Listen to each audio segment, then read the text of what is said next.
What's going on, everybody? It's favorite dating coach Elliot Scott, and first off, I apologize. I have not made a video in a while. Been a very busy man. As you can see, the background's different. I'm standing up, moving around. Look, my wave. Look at that. You don't want to mess with that, okay?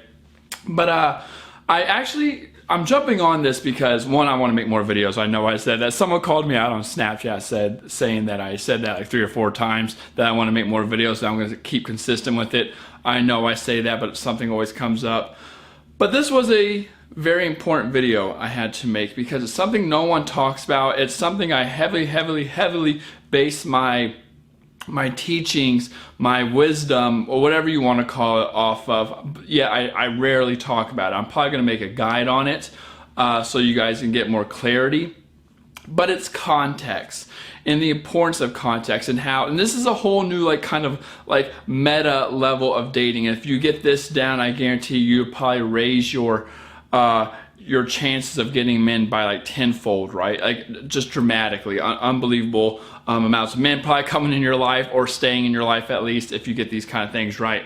And I say that because one, I'm a man I know. Two, no woman really has it down. No one really thinks about this kind of stuff. If you ever seen The Matrix, this is like the red pill kind of shit, like the shit behind the closed doors, behind the curtain, okay? And I'm gonna give you some examples of what I mean, okay? So I had a client, and she said I can make this video, right? I asked her, she said I can use it as an example. I had a client I was talking to the other day, and she was talking to this guy for several weeks. Hasn't messed around with the guy, okay? Now, she had a run-in with STDs and problems like that in the past from another person. It's all good, cleared up now. I don't remember what it was.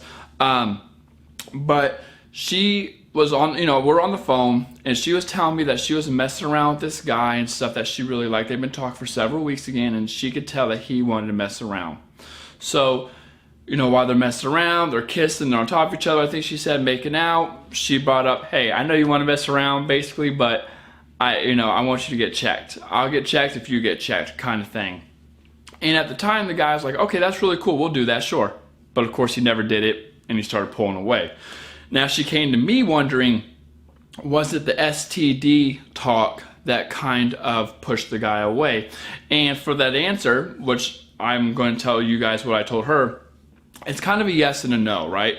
I mean, first off, I always tell women, when you bring up that kind of stuff, it needs to be provoked, right? So what I mean is, this might be a long video.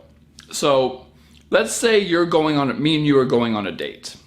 And in the beginning of the date, you say, Elliot, you ain't gonna get in my pants, or you ain't gonna get past first base, or I don't kiss on the first date, or I don't put out on the first date, so don't even try, or something like that, right?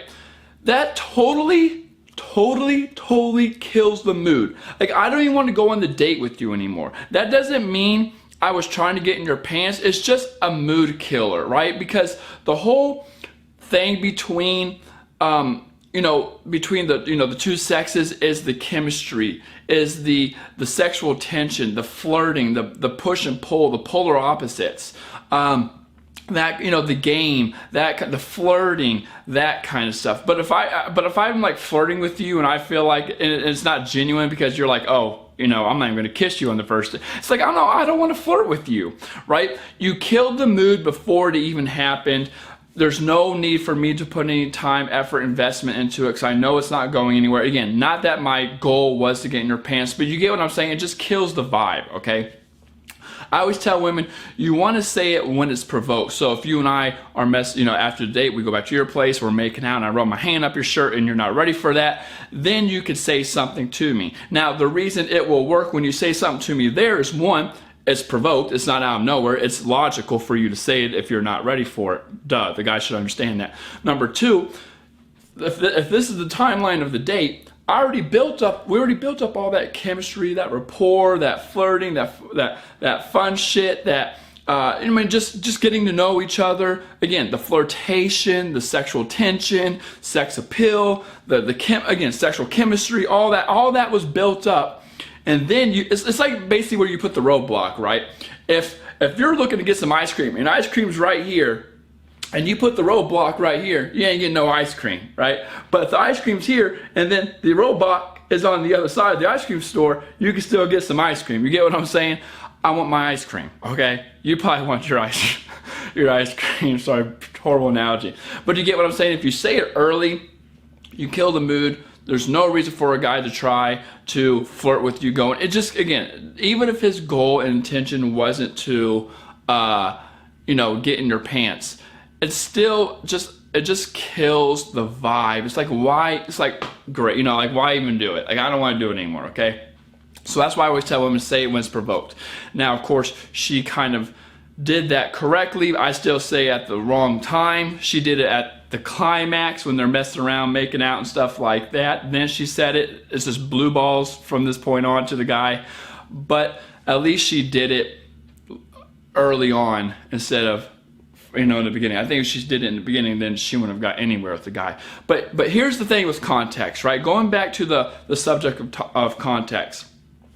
I told her it wasn't the fact that you asked to do the STD thing, or him to do the thing.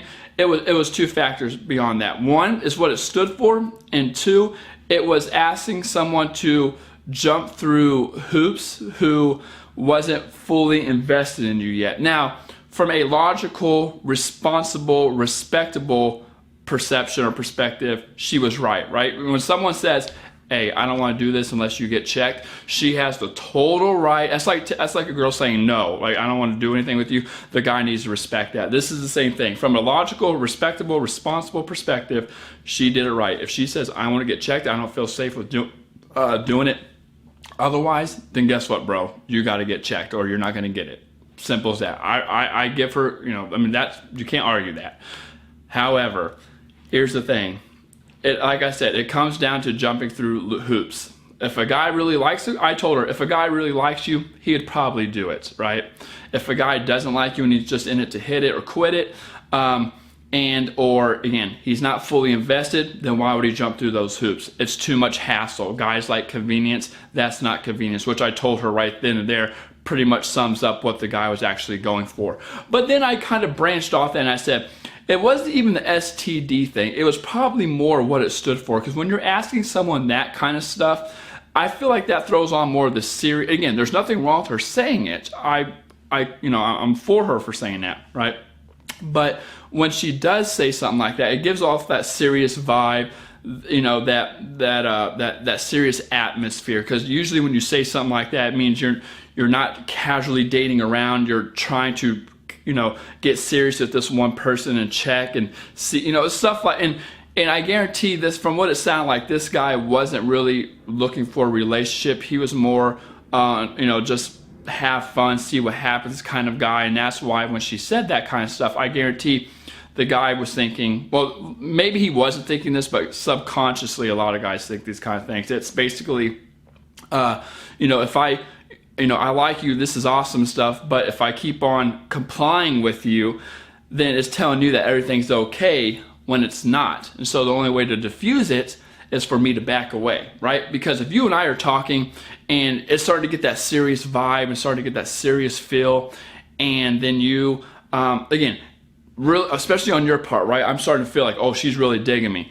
And it keeps going down that path, and I keep on complying with everything. The sex, going out, texting you first all the time, initiating, all that kind of stuff. Then it's telling you I feel the same exact way, and I'm on the same page, we're going down the same path, let's just do it.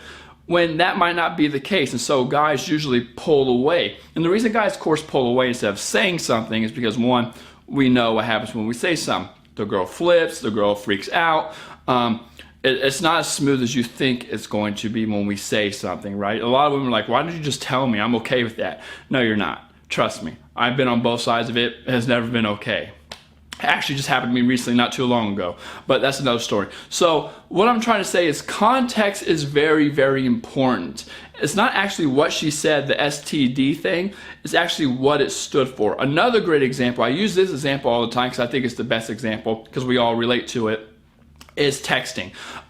If I were to text you a big block of text, you're like, and you look at it, you're already, not before you even read it, you're probably like, oh God, here we go. And you already know what that means. It's either I'm spilling my guts to you, or I'm ripping you a new one, or I'm telling you, I'm trying to explain myself, like a story for me to back out, right? Like, listen, I really like you. This is awesome. It's been going great, but I'm just not feeling it right now. I don't think I'm ready for a relationship. I just got divorced 6 months ago, blah, blah. What, that kind of stuff. It's me explaining myself. And so what I'm trying to say is before you even read it, the context is you read the text or you see the big block and you're already in that mode, right? You're already in that zone. You're already in that atmosphere. You already know what's coming, and then you read it, and that's the actual text. I tell women all the time, you need to worry about context and then the actual text, okay? So in her situation, it wasn't just the STD thing, it was what it actually stood for. I think to him, it came off more as a serious vibe, and that's why he pulled away. But of course, also, I think it was convenience. He wasn't fully committed to her in terms of wanting to jump through those loopholes to get somewhere. But yeah, and of course, like I said, just the text, if you see that big block of text, it already creates a vibe, already creates an atmosphere, a mood. You already know what's going to happen, and then you read it, and then that's when everything, just unfolds, okay? So with that being said, ladies, listen to context before the actual action, words, text itself. Context is everything. Women always have a problem like looking at their step-by-step plan. Should I text him today? Should I text him tomorrow? What should I do this? Should I do that? Actually step back and see how you're actually coming off, right? So again, let me give you one more example of context. If you text a guy every day and then say the guy pulls away, and then you come to me and you're like, should I reach out to him again? I always ask women, well, how'd you come off beforehand, right? Because if you're reaching out to him all the time, then he pulls away, and then you come to me and you're like, oh, I haven't talked to him in 2 days. Should I reach out to him?